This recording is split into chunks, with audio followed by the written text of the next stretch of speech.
Hi folks, it's just me again, Walter Shepherd. Just a couple of things. I've been meandering in prayer with the Spirit, going over some of the things that are going to be happening with the 1,000 years of peace. Two things that I'd just like to just chat about. Again, nothing serious, no drawings. But during the 1,000 years of peace, did you know that there's only going to be one language spoken? Possibly two, but the other language will be Hebrew, and that will be in the Middle East part. But apart from that, all the Gentiles, all the non-Jewish people, they will be speaking a single language. And we will learn all about that once we get to heaven. We're going to be taught a different language. It's a kind of language that incorporates all languages, almost like bits and pieces from every single tongue that's out there. Because if you've noticed, in the English language, there's a lot of foreign words in there too. You know, words that we take for granted, like say omelette. I mean, that's a French word, and so many other words like that too. There's Spanish words that are worked into the English language, even Chinese words that are worked into the English language. And also, if you noticed, if you listen to other languages, be they French, be they Spanish, even Chinese or Japanese, every once in a while they will throw in an English word, because in their language they don't have a word for that particular English word. Does that make sense? But anyway, so there's going to be no confusion in terms of language. The Lord is going to bookend what Satan had caused when he inspired Nimrod to build the Tower of Babel, or the Tower of Babel. Because the Tower of Babel is more or less mankind's use of technology to shake their fists at God, saying, "Look what we can do, God. You know, we don't need you, God. So you know, this is the ultimate part of our technology. This is the ultimate things that we can do." And so they all got together, because at that time the world only spoke one language. But it was because of their rebellious, defiant attitude, that's when God struck them, and everybody ended up speaking a different language. And now, once Armageddon happens, the curse of Satan will be broken. So the world will go back to just speaking one particular language, whatever that language is. It'll be some sort of combination of every single tongue and tribe that we have out there now. So communicating with people from one part of the planet or one continent to another, even though the whole world is one big continent.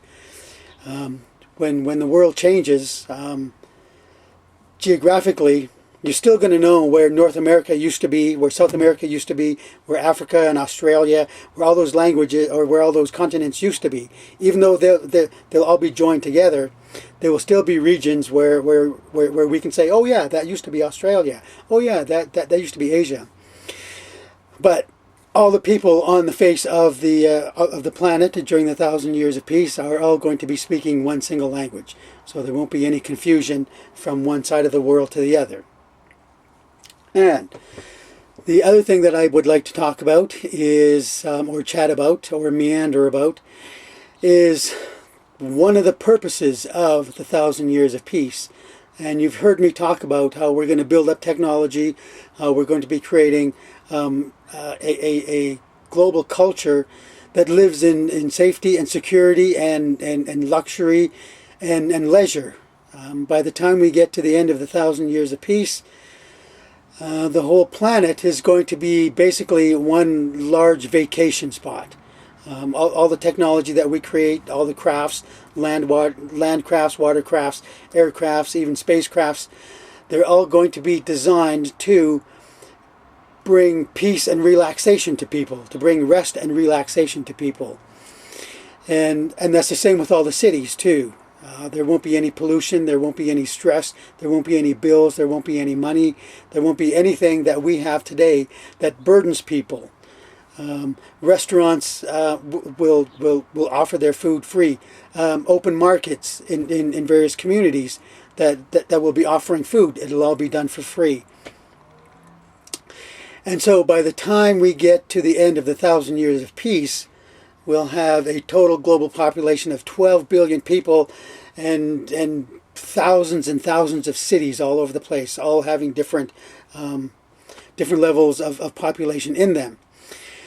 But, and this is the beauty part of it, at the end of the 1,000 years of peace, God is going to make earth his home. He's going to basically combine heaven and earth together. All the infinite dimensions and qualities of heaven are going to be spliced together with our time-space universe. So when God moves the heavenly city out of heaven and puts it smack down on the face of the Middle East, over top of Israel, Assyria, and Egypt, then all the elements, all the dimensions that are in heaven will be spliced. Basically, it'll be intersected with, it'll be combined with, it'll be spliced together with the time-space universe. And I've talked about that before. Also, being able to travel from one galaxy to the other, or from one planet to the other, will be done easily. God's going to change the physics of the universe. He's going to change the laws of nature. So space traveling will be done as easily as ground traveling. I've talked about that before. But the main point that I want to make in this meandering is that when we finished building everything that we can build, and we've designed everything that we can design and constructed everything that we can construct, when God makes Earth his home, everything on the face of the planet is going to be eternalized. Right now, and even during the 1,000 years of peace, the laws of thermodynamics still come into play. In as much as if there's a machine or a device that has moving parts, it's going to create friction, and over some period of time, it's eventually going to break down. Every kind of machine that we have right now that has moving parts will eventually break down. And that's the same during the 1,000 years of peace. So by the time we get to the end of the 1,000 years of peace, we'll have everything in perfect working order, right to the point where when God combines everything together, everything that we create and build is going to be eternalized. It's going to be made to last forever, so that it will never, ever, ever break down. If you make a paper airplane that flies just the way that you want it to fly, when it's eternalized, you can crumple it up, you can unfold it, and it'll fold back into that perfect plane that you have. If we make a land craft, some sort of a ground vehicle, an aircraft, spacecraft, watercraft, once it's eternalized, it'll never ever again break down. All the buildings that we create, all the structures, all the bridges, all the houses, all the roads, they will be eternalized, so that they again will never ever break down. So that during God's new heaven and earth, as opposed to Jesus' new heaven and earth, which is 1,000 years of peace, Jesus has his own new heaven and earth that he's building up. And when he builds that up, he's going to hand over his kingdom to God. He's going to give it back to God, and then God will eternalize it. And earth then will become the greatest vacation resort in the entire universe. And I've mentioned that before. When God brings his holy city down to the face of the planet Earth will be the brightest star in the entire universe. So you can go out to the farthest galaxy at the very end of the universe, and when you look up into the night sky, you will see the brightest star there, and the brightest star will be God's home. It will be the planet Earth, the greatest place for rest and relaxation, for delicious food, and a place for leisure, a vacation resort, and that's about it. So while we're in the 1,000 years of peace, while we're in Jesus' new heaven and earth, we'll be making things and you wise virgins, keep thinking about the stuff that you want to do during the 1,000 years of peace.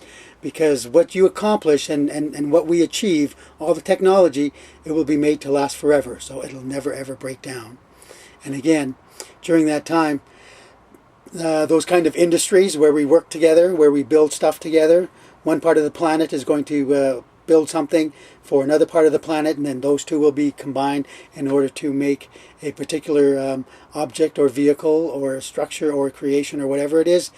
It'll be done easily because people will be able to understand each other from one side of the planet to the other, because we're all speaking one language in order to create the greatest universal vacation resort that there will be at the end of the 1,000 years of peace, when God makes Earth his home. Okay, that's it for now. Be a blessing wherever you are in internet land and YouTube world. Jesus will be here sooner rather than later. So take care, stay in prayer, and we'll see you in Jesus' kingdom somewhere over there, or maybe even somewhere up in the air. Okay, see you later. Jesus rules.